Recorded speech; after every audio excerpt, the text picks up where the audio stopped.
اللهم ارحمنا بالقرآن واجعله لنا إماما ونورا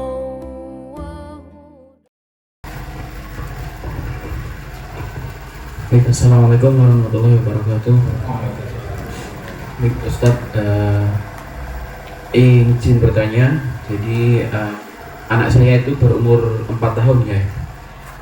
Saya ingin bertanya nanti berkaitan dengan untuk saat ini kalau anak saya mandi itu kan masih kadang saya, kadang istri ya yang mandiin. Yang ingin saya tanyakan nanti apakah ada batasan umur ya? Nanti anak itu harus mandi sendiri ataukah harus ayahnya yang mandiin seperti itu? Karena anak saya laki-laki seperti itu. Atau mungkin ada bagaimana lah nanti treatmentnya untuk hal yang satu ini begitu tadi. Terima kasih. Monggo saya kasih. Iya, wallahu alam. Saya belum pernah membaca teori yang menjelaskan tentang kapan meninggalkan mandinya, usianya berapa. Hanya alhamdulillah kalau berdasarkan pengalaman usia 4 sampai 5 itu sudah bisa ditinggal. Ya, semestinya sudah bisa ditinggal ya, karena dia sudah mampu menggayung. Nah, saya sekarang sudah 3 tahun itu sudah saya ajari untuk sabunan sendiri. Jadi itu diawali dari pembiasaan, Pak. Nanti bertahap usia 3 tahun itu koordinasi tangannya sudah bisa mapan, kemudian dia sudah bisa menerima perintah. Nah, pertama yang dilakukan adalah tentu ajari adab dulu, Pak. Masuk pakai tangan masuk pakai kaki kiri, kemudian berdoa dulu. Nah, itu sejak usia 2 tahun kalau anak saya. Jadi begitu dia itu bisa membaca, melafat-lafatkan doa, itu sudah bisa diajarkan. Kemudian itu penting, Pak, daripada mengajari nyabun, lebih baik itu diajarkan lebih dahulu. Kemudian tenang di dalam kamar mandi. Nah, terus baru teknis, Pak. Teknis cara sikat gigi, cara nyabuni, cara guyur. Nah, itu usia 3 tahun itu sudah bisa mulai diajarkan. Nah, sekarang saya sedang mengajari anak putri saya. Nah, itu untuk itu.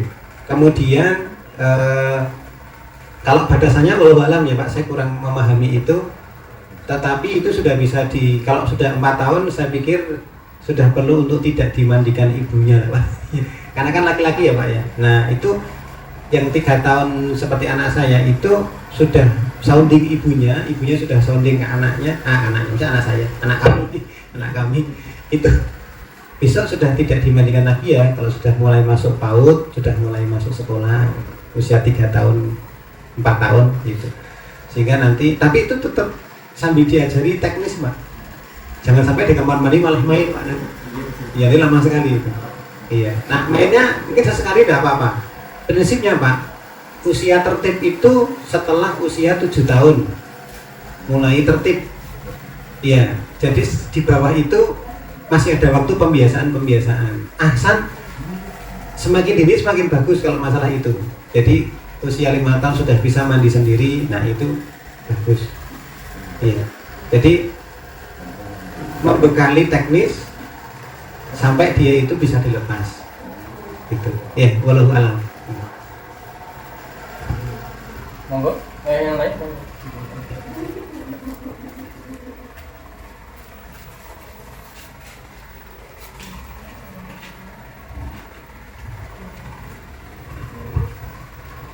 Assalamualaikum Ustaz.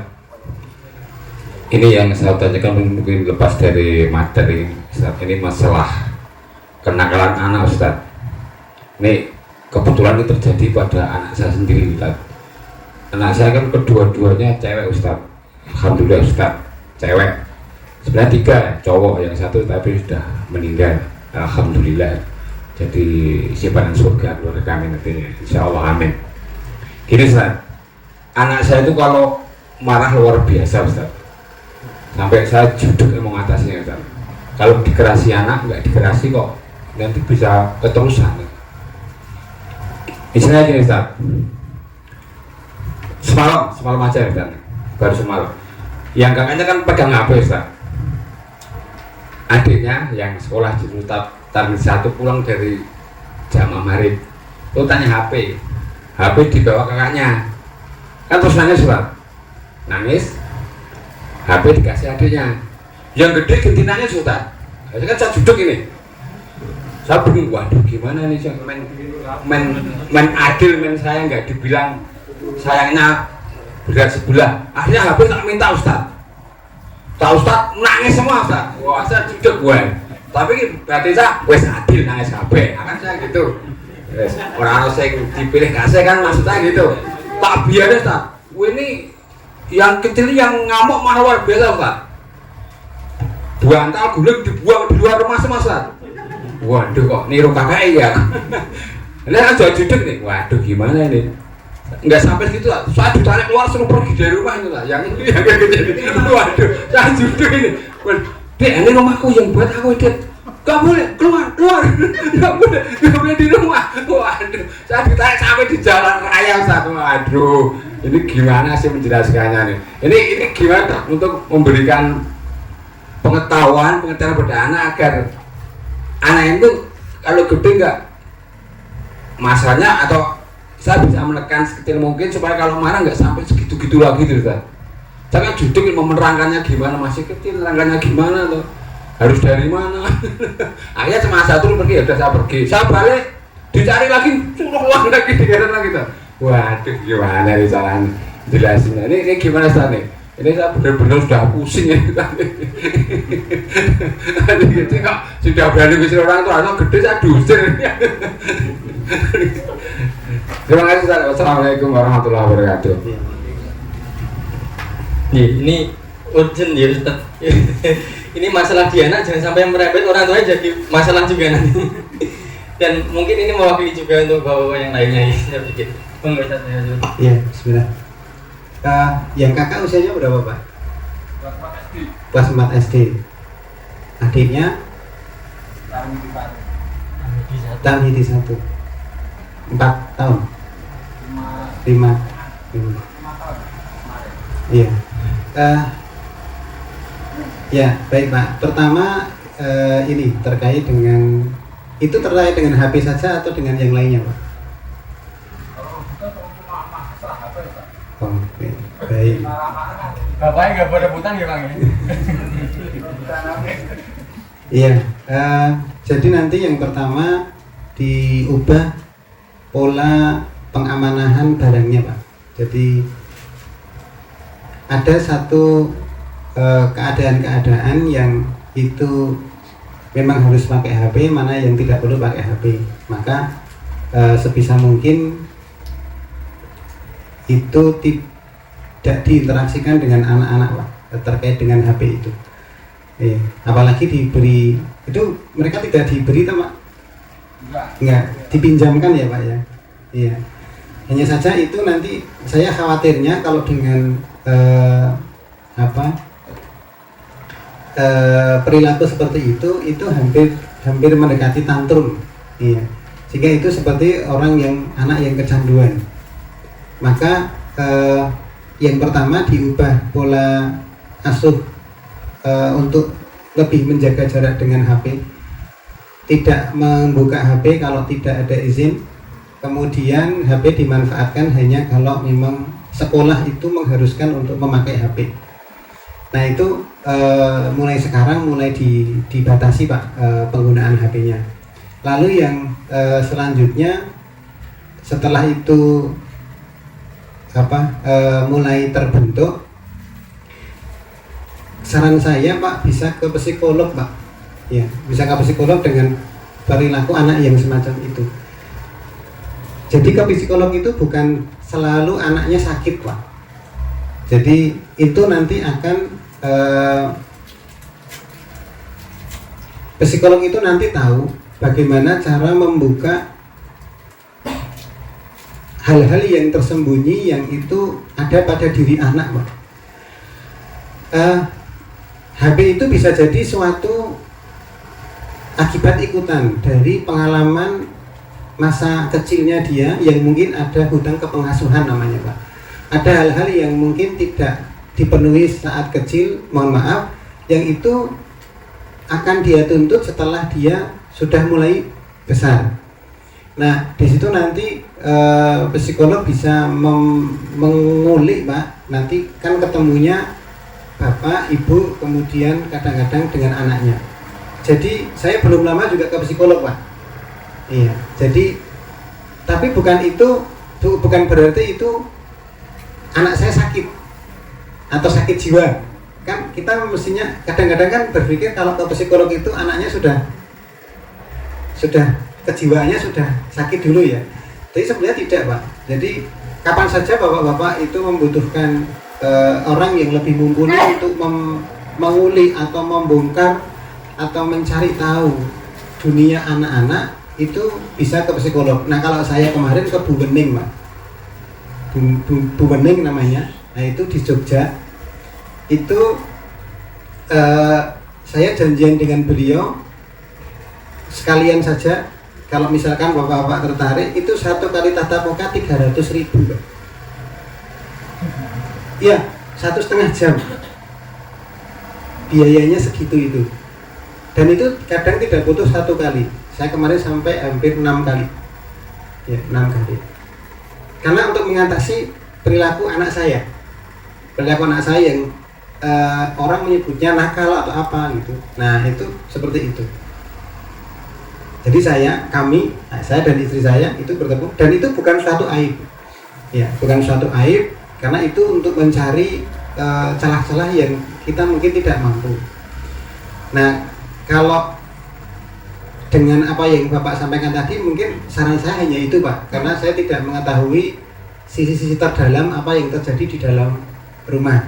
Cuma yang awal yang bisa dilakukan adalah Bapak nanti kurangi interaksi dengan HP, kemudian diberi aktivitas-aktivitas lain sebagai pengganti, terutama yang kecil Pak. Iya, ya bisa jadi betul Pak. Anak saya yang 3,5 tahun, Fafa itu kalau lihat HP itu nggak bisa Pak. Jadi kemudian langsung diambil, dia nonton, karena dia pernah lihat itu kakaknya nonton. Nah itu yang sampai sekarang pun juga saya biasakan untuk terus dikasih tahu kalau mau ambil HP izin dulu, kemudian HP-nya di password kalau saya Pak. Jadi HP-nya tak password. Iya betul Pak.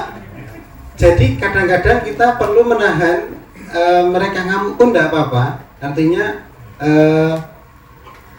nanti juga akan lerem pada akhirnya. Nah itu nanti selama itu kita perlu psikolog yang akan bisa membuka atau mencari sisi terdalam apa yang harus kita lakukan. Nah kalau saya mungkin tidak mampu ya Pak untuk mencari sampai hal-hal yang sampai ke situ Pak. Tapi kalau psikolog bisa jadi ya mampu. Karena saya sendiri juga ke psikolog Pak. Ya, saya sendiri ke psikolog untuk bagaimana sih yang saya lakukan ke anak-anak saya gitu. Oke, seperti itu kayaknya yang bisa saya sarankan Pak. Matur nuwun Pak. Mohon maaf. Iya. Bapak mungkin ada yang lainnya? Ya, kalau tidak saya ada beberapa pertanyaan yang masuk. Ustaz, ini masih ada waktu? Ya. Ini ada WA yang masuk. Yang pertama tentang porsi pembelajaran anak Ustaz. Jadi ada yang anaknya sekolah di sekolah tahfidz. Kemudian dia menanyakan di sekolah tahfidz itu pelajarannya kan pelajaran umumnya tidak terlalu banyak Ustaz. Nah sehingga banyak ke pelajaran agamanya, pelajaran tahfidznya. Padahal kalau kita mengacu kepada sekolah-sekolah umum itu ada bahasa Inggris, ada bahasa Jawa, ada sejarah, PPKN dan lainnya. Nah itu bagaimana Ustaz? Apakah ada patokan-patokan umur berapa anak harus mendapatkan pelajaran ini, umur berapa anak mendapatkan pelajaran ini atau bagaimana? Itu yang pertama. Dan yang kedua tentang doa, apakah boleh berdoa secara spesifik? Padahal kita tahu Allah itu maha mengetahui tentang apa yang akan terjadi besok. Misalnya sekolah anak minta di sekolah masuk di sekolah A atau B begitu Ustaz. Itu Ustaz yang maksud Indonesia. Ya baik, yang pertama porsi pelajaran umum ya sedikit aja lah Pak. Pelajaran umumnya kalau itu bukan spesialis ya. Jadi kalau mata pelajaran umum kan secara umum itu kan ada IPA, bahasa Indonesia, PMP, PPKN, IPS, matematika, ilmu hitung. Ya. Gimana kalau kemudian tidak sama dengan SD negeri misalnya ya, SD negeri atau SMP negeri? Ya memang tidak apa-apa karena ilmu agama itu lebih diprioritaskan. Saya pernah mengalami SD negeri, SMP negeri, SMA negeri, kuliah juga negeri di UNY. Itu merasakan betul bagaimana saya harus mengejar ketertinggalan saya belajar ilmu agama. Maka Pak, seandainya nanti sudah lulus dari RUTAP, nah itu cari tempat yang itu mendominasi ilmu agamanya. Ilmu umum itu dicukupkan saja, secukupnya saja. Kalau PKBM itu kan hanya 1 minggu sekali belajar ilmu umum. Iya. Baru nanti kalau sudah SMA itu bisa diarahkan spesifikasinya kemana, gitu. Ada pondok pesantren yang sejak SMP itu mengarahkan pada hal-hal yang sifatnya keterampilan dan kesehatan. Di Karanganyar namanya Pondok Pesantren Gemilang kalau nggak salah. Ya, itu termasuk foundernya itu bapak dari Pak Dr. Azam, Pak Sarkiran. Nah itu, iya. Anak saya tadi malam tes masuk sana. Iya. Itu basicnya kesehatan holistik, ya, kesehatan holistik dan life skill. Jadi kalau masalah ilmu agama itu lebih banyak porsinya tidak apa-apa. Ilmu duniawi itu bisa dilatih loh Pak. Misalkan bahasa Inggris. Coba ini Pak, tak kasih tahu bukti nyata. Belajar bahasa Inggris SD 6 tahun, SMP 3 tahun, SMA 3 tahun. Masuk kuliah Pak, tidak iso bahasa Inggris Pak. Berapa tahun belajar bahasa Inggris? Lama kan? Masukkan LT aja Pak, tidak sampai 1 tahun udah bisa ngomong gitu Pak. Ya kan? Mahasiswa saya itu saat sendiri kayak gitu Pak. Coba kalian itu belajar bahasa Inggris dari SD, SMP belajar bahasa Inggris, SMA belajar bahasa Inggris. Tak kasih buku teks berbahasa Inggris, mengeluh Pak. Kok bahasa Inggris loh? Sini bahasa Inggris bertahun-tahun gunanya apa? Masukkan aja ke LT misalnya kursus bahasa Inggris itu. Itu setahun aja udah lancar itu Pak. Komputer Pak, setahun. Jangankan dikursuskan Pak, anak-anak zaman sekarang kasih komputer trial itu bisa Pak. Saya nggak pernah ngajari anak saya main Canva Pak, desain itu poster. Itu klik, drag, lu bisa Pak. Iya. Jadi life skill itu kursuskan Pak, jangan ditempuh di pendidikan formal Pak. Nggak jadi itu. Iya. Nah justru yang di pendidikan formal yang lama itu justru ilmu agama itu Pak. Nanti kalau ilmu agama itu masuk, hati bagus, akhlak bagus, ada bagus, ilmu dunia itu ikut. Itu. Jadi kalau mau di persentase, kurang paham persentasenya, tapi yang jelas mungkin 20-80 gitu sudah ya wajar lah untuk duniawi lah 20%. Toh juga dalam pendidikan yang informal di keluarga, hal-hal itu kan banyak diajarkan. Ya. Kehidupan masak dan seterusnya itu kan. Butuhnya apa sih? Ilmu SD, SMP, SMA kita itu kan tidak kita pakai semuanya sampai sekarang. Ya kayak gitu. Iya. Terus doa yang spesifik boleh nggak? Dianjurkan Pak. Iya. Ceritakan kondisi kita kepada Allah Subhanahu Wa Taala sedetail mungkin Pak. Sedetail mungkin. Kalau kita minta sedetail mungkin juga. Tapi ada tapinya Pak. jika memang ini berkah untuk anak saya, jika memang pondok itu akan membawa anak saya kepada kebaikan, jika memang pondok itu baik untuk anak saya, dunia dan akhirat, masukkan ke sana. Bukan, ya Allah, mohon anak saya dimudahkan dari santri pondok pesantren A. Kalau enggak ya tolong ya pokoknya di situ ya Allah. Ini maksa namanya Pak. Dan kita nggak tahu di pondok itu dia akan baik atau tidak. Kan Allah yang tahu. Maka Pak, kalau kita daftarkan anak kita ke suatu pondok kok kemudian gagal, itu berarti Allah sudah menyiapkan skenario yang lebih baik untuk anaknya. Bisa jadi nanti kalau di situ gagal. Jadi gagalnya sesuatu itu diganti dengan yang lainnya. Saya gagal di pilihan pertama dan kedua di UGM, maksudnya ke ketiga. Ternyata Allah menyiapkan skenario yang lain, yang lebih baik. Seperti itu. Alhamdulillah dengan saya di UNJ, jadi dosen di UNJ, ketemu jodoh dengan siapa? Mahasiswinya Pak. Mahasiswi saya maksudnya. Kayak gitu. Lah kalau saya di lain tempat bisa nggak seperti itu. Iya. Jadi dikasih embel-embel. Ya Allah, masukkanlah anak saya di pondok A. Jika kemudian kami serahkan anak saya di tempat yang berkah sesuai dengan kekuasaanmu.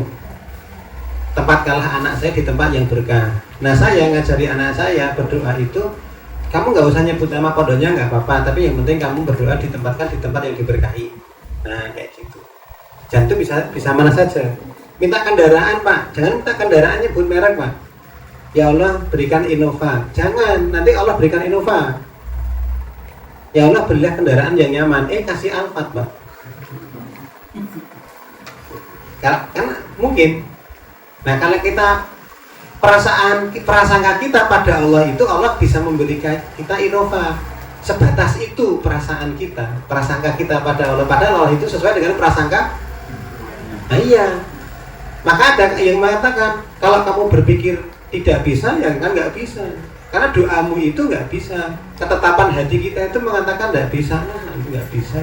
Enggak, Allah maha bisa. Gitu. Maka minta kendaraan yang paling baik. Minta rumah, jangan minta rumah 2 tingkat. Siapa tahu dikasih 1 hektar tanah, punya halaman besar. Kenapa? Minta rumah yang paling nyaman. Nah, kayak gitu. Ya gitu cara berdoa Pak. Tentu dengan adab-adab yang lain ya Pak.